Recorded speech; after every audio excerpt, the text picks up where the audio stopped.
mom never hit us. She just scared us a lot. She loved to curse, and she used to flex like that. She used to do that shit. She brought that to America. Anyone that does this shit, hey, my mom started that shit. She did it to all of us. You know how embarrassing that is?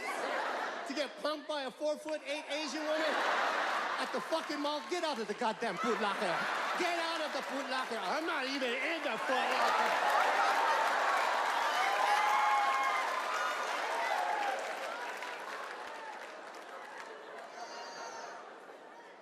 I used to cry. I used to cry and tell my mom, Mom, when I have kids, I'm never gonna do it. You do to me, to my kids.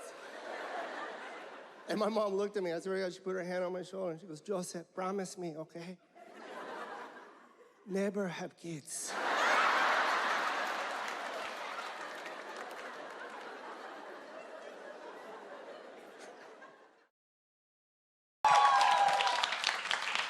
Thanks so much for being here.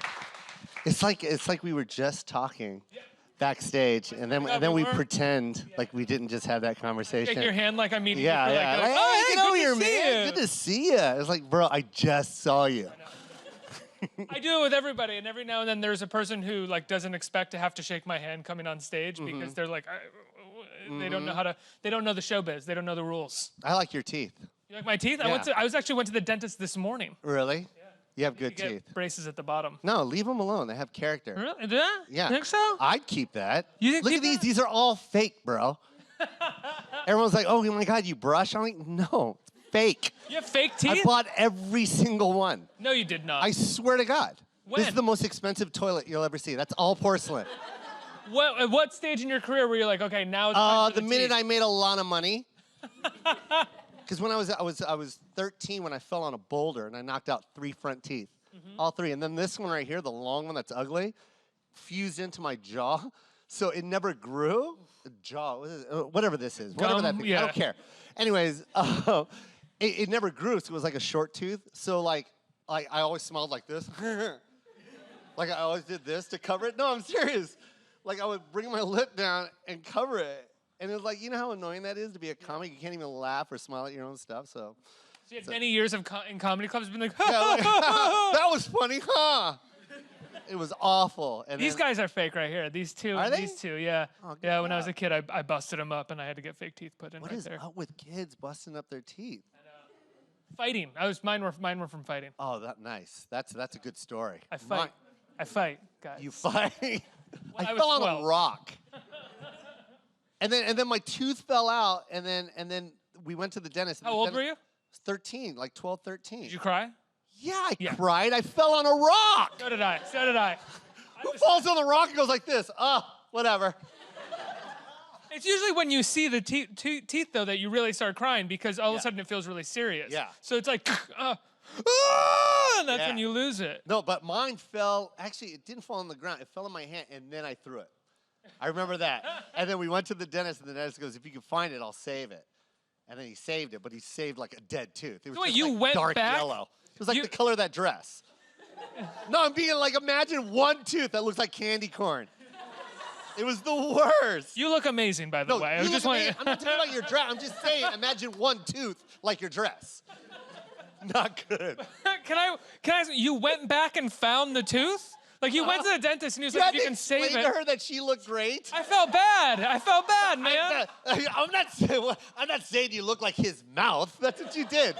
No, I'm sorry. Beautiful, hon. I'm just saying my tooth looked like that dress. I didn't need to do that, but I was already prepared to do it because the first thing I heard was, you look like my dead tooth. No, I did not say that. And I was like, oh, no. The same color as that dress.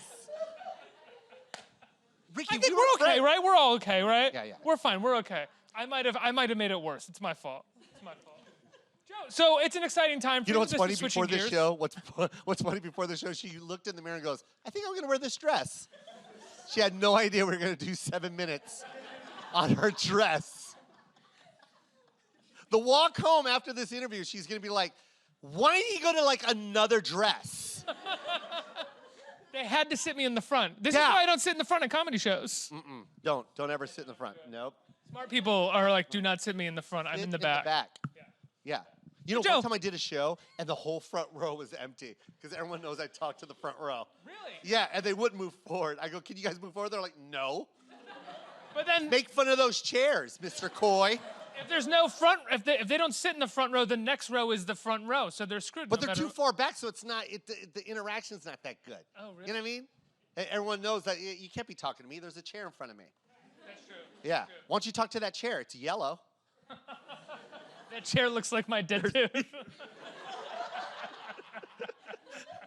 This front row looks like my front teeth when I was a kid. Just chipped and beat and yellow. One yellow seat.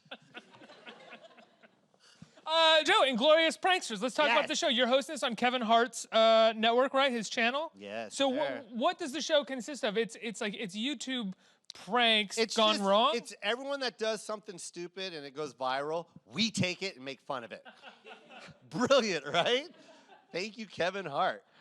So how did this come about? Kevin Hart approached you and was like, "We're doing the show. I'd love for you to host it." Well, basically, I've known Kevin a long, long time, so it's just kind of cool that he gives back, right? That's the cool thing to do, right? So everyone follow his lead. That guy's on some next level stuff. So Hardest working man in showbiz. hardest working, hustle hard is real. Every time I turn around, there's a poster for like an album, a show, a special, a Yeah. movie. Yeah. There is never. There's not another something. Kevin Hart. I think there is. Yeah, there's like 3 of them. It's like multiplicity. Fuck, I was gonna go to multiplicity. but can I ask you a question? Michael like, Keaton. Like in multiplicity, does Yeah. the quality suffer per Yes, heart? I it don't does. know. Like, yes. The 'cause third one's just really bad. It wears like a beanie in the summertime. The third one, yeah, exactly. The third one is just ill. Like, Yeah, it's got bologna in its wallet. I don't think anyone's getting this I know. reference. Did people see multiplicity multiple times like I did as a kid? I did. So did I. I still own it. I had a VHS copy of it, and I think I loved bought it. I think I have it somewhere. Can't stop.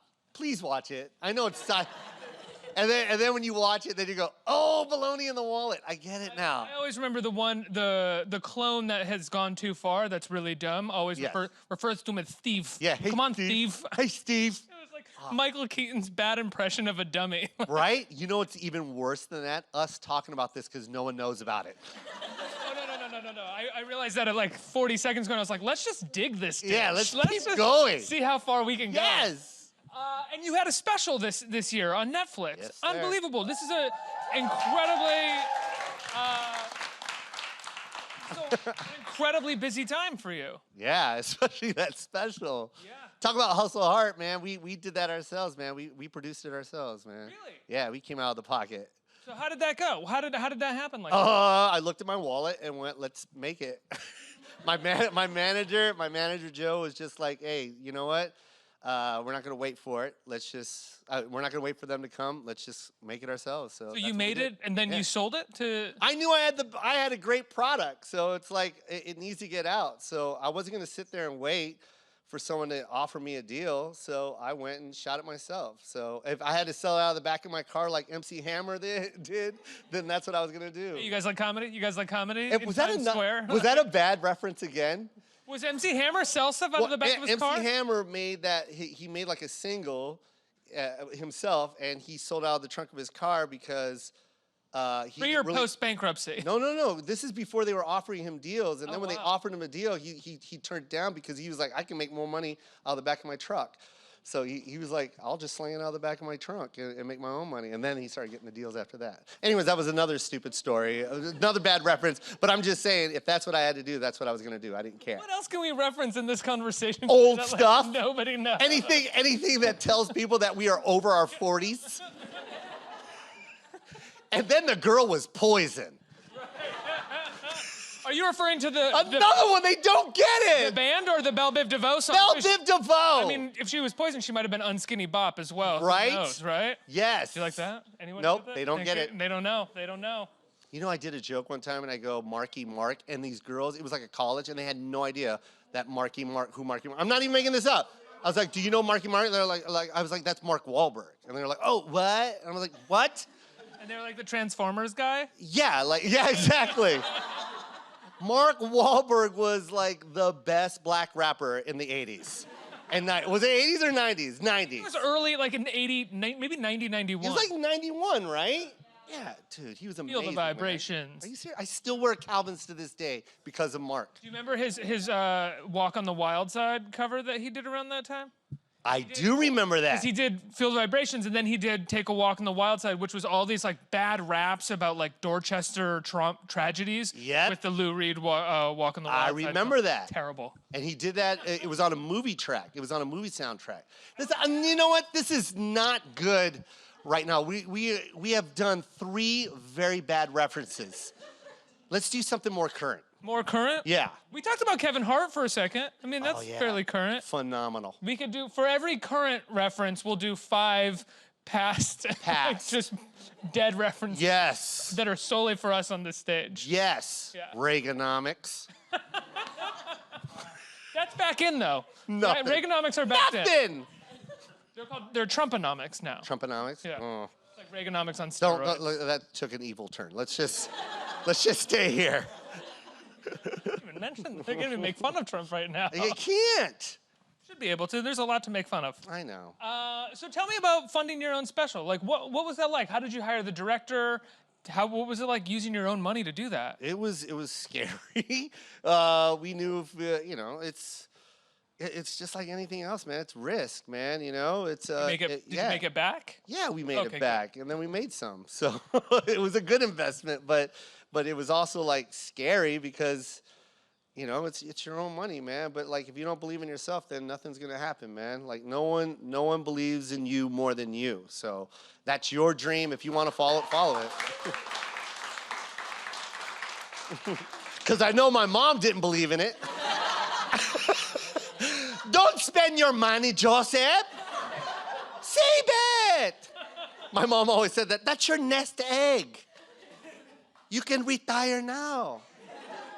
She doesn't get it. She's like to that. I mean, God bless her. Did you find that when you looked in your wallet to spend it, were you spending a lot of your nest egg, or were you like, I'll be okay if like, you know, I end up having to sell this out of the back of my trunk? I don't even look at it like that anyways. Like, I mean, go for it. Just go for it, man. Like that's how it's been my whole career. You heard, but when we were backstage, I told you, it's like, I'll work 1,000 jobs and just to chase my dream. You know what I mean? So I didn't care. I didn't care.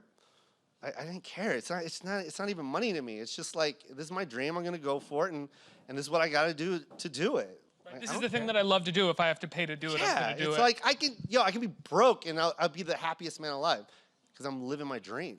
You're doing comedy. Yeah, tears. When did you decide that you wanted to do comedy? When I was like 11. How did it happen? Well, my mom always said I was like a comedian. Like I was always the funny kid. At the family events, and like all my aunts always went, oh, that Joko, he's so funny. That's not my real, by the way, Joko is not my real name.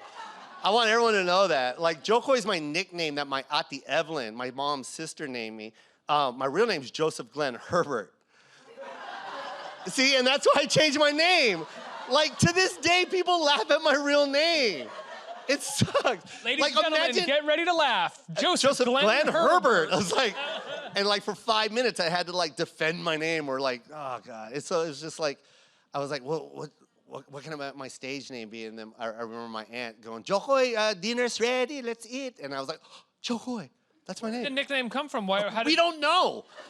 I don't know where my aunt comes with any of these names. She makes up names for all of us. That's great. It's a great name. I have my Auntie Belle, her youngest sister, she calls her Tita Bang. It doesn't even make sense.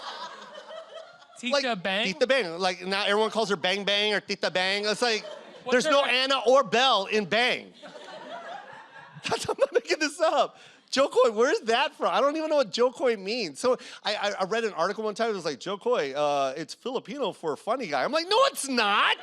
What are you talking about, you liar? My aunt made it up in a living room.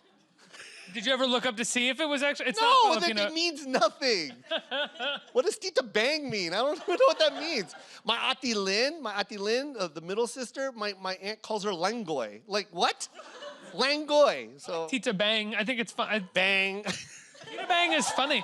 Bang, Langoy, Jokoi. I don't know. She just likes the oys or angs at the end of names. It's weird. I'm sorry, but that's where it came from. So how old were you when you did your first set? My first set, I was 18. Bombed. Where did you do it? Right out of high school. It was a thing called The Biggest Fool. And you performed all of March, like all these open micers. And then whoever won the competition got to open for a headliner on April Fool's Day. And it was called The Biggest Fools. Do you remember who the headliner was at the time? No, I don't care. I don't, because I bombed so bad. I just wanted to like cry for like a year straight. Like, what was your... in my head after high school, I was like, I'm going to be a famous comedian like tomorrow. Right. Like right when I graduate, I'm going to be a famous comedian. And then 28 years later, here I am with you. So. What were some of, do you remember any of the jokes that you tried to tell that bombed? No? I remember what I said to the audience when they were lighting me and the guy on the stage was like, get off the stage. He was so mad. Because it was they did the competition during a real show. So it was like in between the acts, they would throw up these cats that were going up for the, you know what I mean, the competition. So, you know, they had to keep a tight schedule because there's 2 shows a night. And I think I was like at like 11 minutes. We were only supposed to do like 3 or 4 minutes. Have that thing, like things go red for you on your first time and you just can't even see. Bro, my mouth got so chalky, like, because I was bombing so bad that my mouth was sticking like that. Like, seriously, my tongue was sticking and I wouldn't get off. I would not get off. I was just kept looking at the crowd, and the guy was like, "Get off the stage," and I couldn't. I was like a deer in headlights. It was the worst experience ever. When did you start finding that stand-up was working for you? That it was fun and you weren't bombing? I got the videotape of it. It was at Buzzy's Cafe, and it was in Vegas, right next to UNLV, and I got an applause break. So I told a joke. There was only, by the way, Buzzy's Cafe sat maybe this many people right here. And about 4 or 5 of them were comics, you know what I mean? So it's not even, and the other like whatever 5 are just there to get coffee, so they don't even know there's comedy that night. And I remember I said something funny, and I heard claps, like I heard a couple claps. So in my head, you know, when you hear it, you're like, oh, that's an applause break. I thought the whole room was clapping, and I had it on video. And I remember going home and watching the tape, and it was just like one person like, oh, that's hysterical. It was just one clap. But I knew, I was like, okay, I got it. You were starting to figure it out. Oh, yeah. I was like, okay, I got it. I got one guy to clap. Now let's try and get 10 guys to clap. Let's try and get a room full to clap. That's where it all started, Buzzies. Buzzies, what year was that? Oh, my God. I can't even remember. I can't. It was that long ago. I just remember I started telling people at work that I was doing it, and then I would get people to come to Buzzies to watch me, and then it got to the point where people were just coming to watch me perform at Buzzies. And then I got my first big gig there because this local booker, I forget his name, but he booked me for the MGM to open for a headliner. So I got my first week. That's great. Yeah, the MGM Grand. It was called Catch a Rising Star, and I did my first week there. And then I started noticing, he gave me 2-for-1 coupons, and he goes, hand these to your friends and have them come to the show. And I noticed I was getting more people to come see me with the 2-for-1s than the headliner. So I was like, well, why am I giving all this money to this guy when if they're all here to see me? So I rented out a theater, and then I started selling tickets myself. I went to Kinko's and cut the tickets up myself. I'm sure, and my mom would sell the tickets. She didn't care. And we used to sell at this theater called the Huntridge Theater. It was $600 to rent the theater, and it sat like 1,000 people, and we sell 1,000 tickets. You sold 1,000 tickets at $5, $5,000, $600. It was $14 a ticket, and I did 2-for-1s. It was $7 a ticket. And then my mom would always sell a ton at her work. And then I made flyers. I even made a program, and I would sell advertisement in the program. And that's how I paid for the comics to fly down. That's unbelievable. Yeah. So this I still got all that. I got a big box of just like all that stuff, man. But this kind of correlates to how you did the special as well. You're sort of used to just doing it on your own completely, like never waiting and just rushing out and doing it. Yeah, if you're gonna sit and just wait for something to happen, then it's never gonna happen. It's not. It's not gonna knock on your door. Like people always go, oh man, I want to get where Joe's at. I'm like, all right, well, start 28 years from now. You know what I mean? Like there was a long road to get here. So, you know, my favorite story is there was this brand, Biggie. Notorious B.I.G. wore this Dada hat, and it was a fitted hat. It was a tight hat that he wore, and I used to be like, yo, I want that hat. And in Vegas, they had this convention called the Magic Convention. It's the men's apparel convention, and they had streetwear. And the company that made that hat was Dada Footwear. And I remember meeting the guy from Dada Footwear, and I told him I was a comic, and I said, I have a show that I produce myself. And he goes, well, bring it to my office and show me what you got. And I brought I made this whole like portfolio of all these acts that I have booked and how many tickets I sell in the theater that I do. And then he ended up sponsoring my show for like 2 years. He gave me the corporate credit card. I was booking. My mom was rocking Dada footwear. Swear to God. I swear to God, man, that's real talk, man. My mom was rocking Dada. My stepdad, Fred, he was rocking Dada. Everyone was rocking Dada. The UPS trucks would come to the house and drop off like 400 shoes, man, because they always wanted me to hand out shoes and give away shoes at my shows. It was crazy, man. How long? Dada sponsored me for like 2 years until they went bankrupt. But I mean, but that's another story. Like, because they were a great shoe company, man. That's another story. That they didn't go bankrupt because of bad, quality or whatever. It was something else that had to do with another big corporate. You know what I mean? I don't want to say the name. If you have to sort of percentage. Lance and Lavetta, I love you. They were the owners of Dada Footwear, and I love you guys. Thank you for believing in me. Do they have another footwear company? They're working on all kinds of stuff nonstop. And Carlos, I love you, Carlos Perot. He was the marketing guy, and to this day we're still friends. He just texts me now. So how would you percentage sort of your career or sort of being a comedian for you? How much of it is comedy and how much of it is actually just being a hustler? Well, comedy is just life. So, like, this is my life. I just want to be funny no matter what. But the business, it's 24/7, man. It's like constantly thinking about, how to get myself out there or how to promote myself, what new joke I need to write.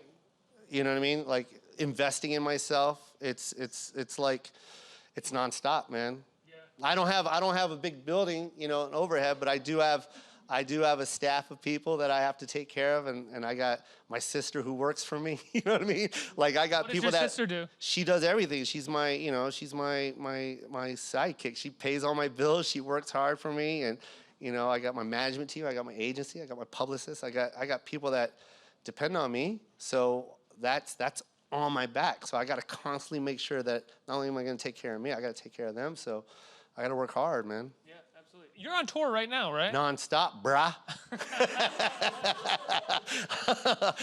Where can people see you? Everywhere. Everywhere. Go to joecoy.com. But yeah, man, it's been beautiful. Netflix is on some next level, man, because, we were already, the dates were, I don't know if you've seen, but, I was always good for 12 shows in a row, sold out in a city. But now, man, we're sold out till the end of the year, man, adding shows. So it's been beautiful. Congratulations. Thank you. Let's get some questions from the audience. Who has a question? I think I have the first question. Okay. Nice. And I've been sitting here nervous because I'm the first question. I was here to enjoy it, but now the whole time I was nervous sitting here. First of all, I'm the oldest person here probably. And No, I am. I'm older than you. No, I'm older than you. I'm probably closer to your mom's age.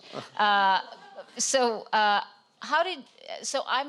a mom. I'm Filipino, and I knew that by your short hair and glasses.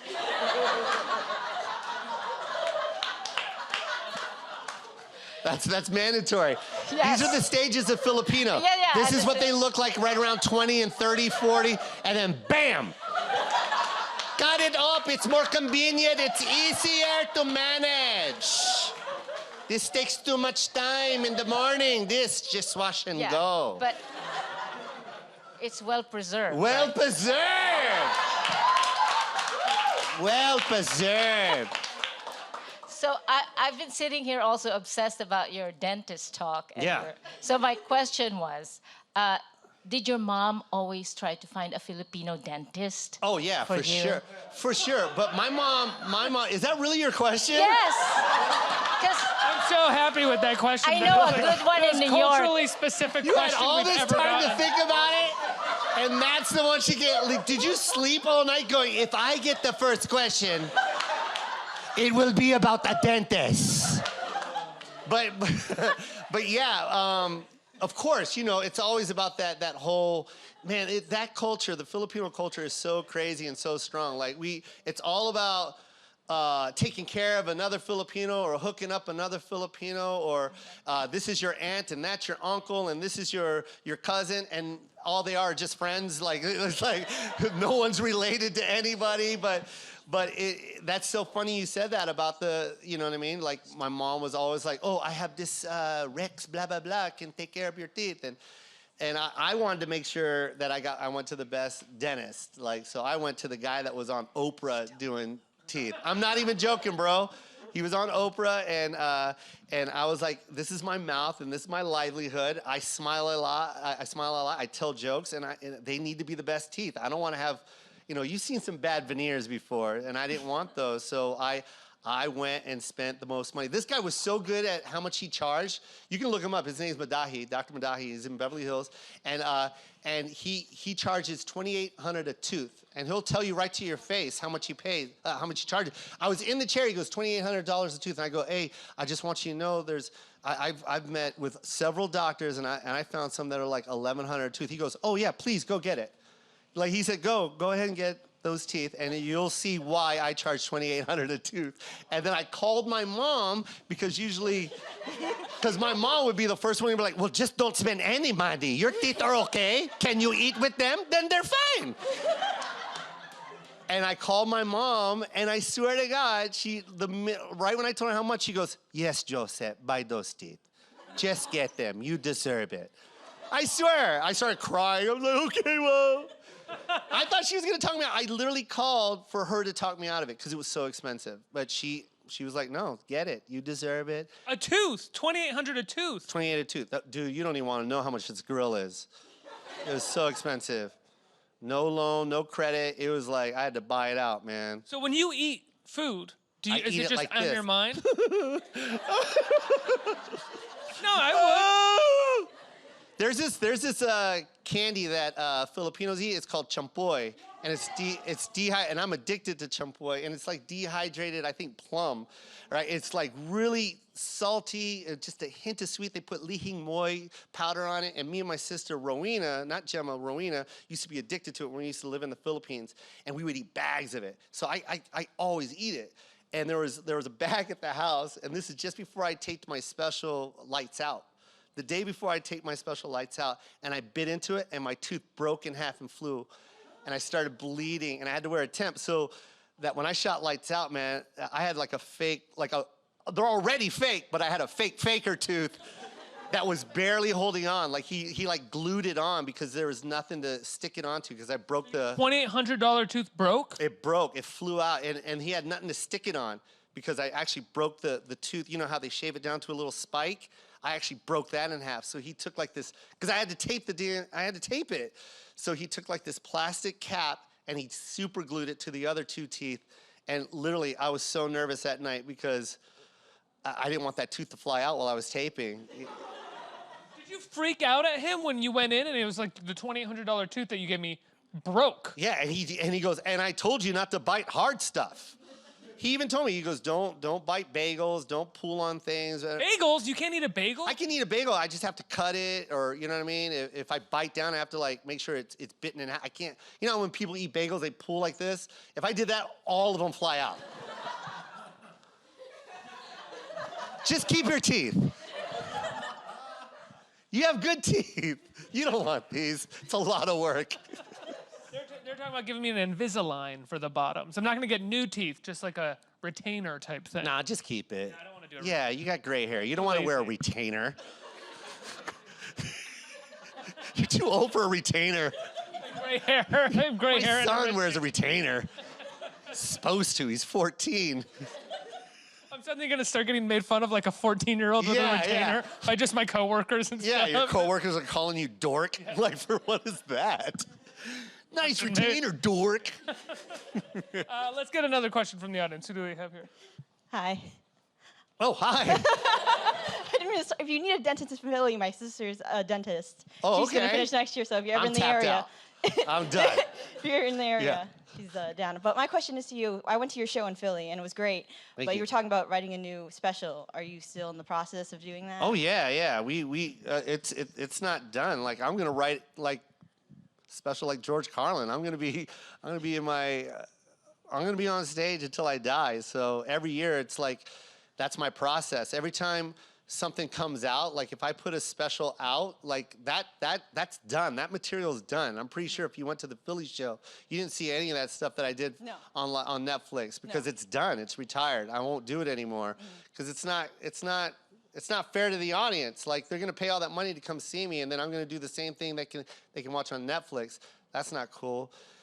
And so I'm already writing. Like I got a couple hours already in the bag, ready to go. So. And I know you laughed because that was a good show. Those Philly shows were hot. It was a good show, yeah. Yeah, I know. I think I have time for one more question right here. I had a really quick question, but first. Yeah, because the other two were so slow. I don't know, man. How can we speed these questions up?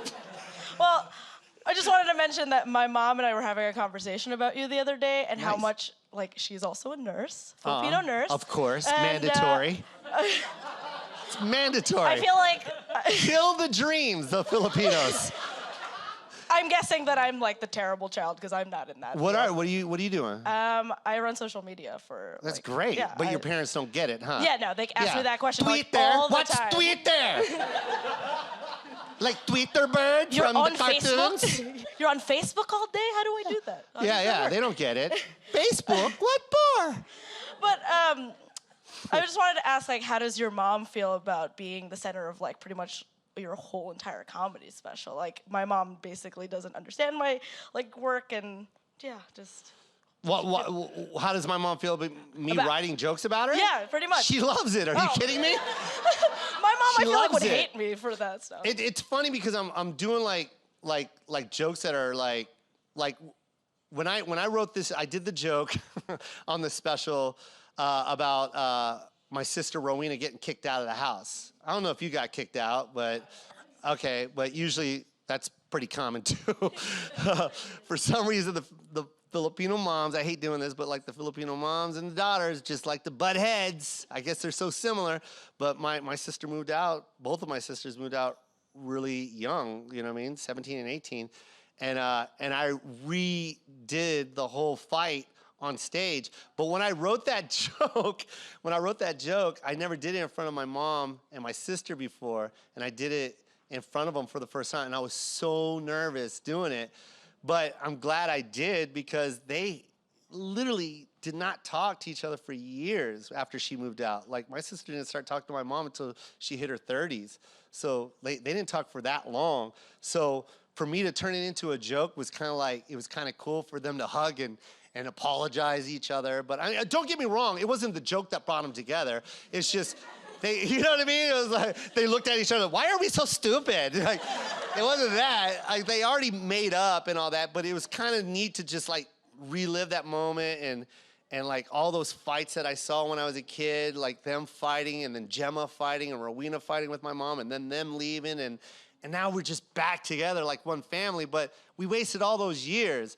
So it's kind of cool to do that joke and let my mom see it and my sister see it and hopefully people will go, oh, okay, that's dumb. We shouldn't fight because it's kind of stupid. It's also one of those weird feelings where it's like maybe they made up, but they hadn't sort of looked back on this with a sense of humor or even maybe even talked about it that much. Exactly. Because eventually you just sort of get older and you kind of move on, but you don't talk about the thing because and you kind of forget about all the mean stuff you said to each other when you got into that fight. Yeah, and that's why when I did that joke, man, like, so many emotions because like I remember how intense those fights were and I remember how bad it was and how my mom anyways, that's another story, but it was neat to tell that story and my mom was cool with it, my sister was cool with it, so yeah, she enjoys it. It's kind of like therapy for the family, you know what I mean? But don't get me wrong, there's another joke that I'm working on right now and my mom hates it.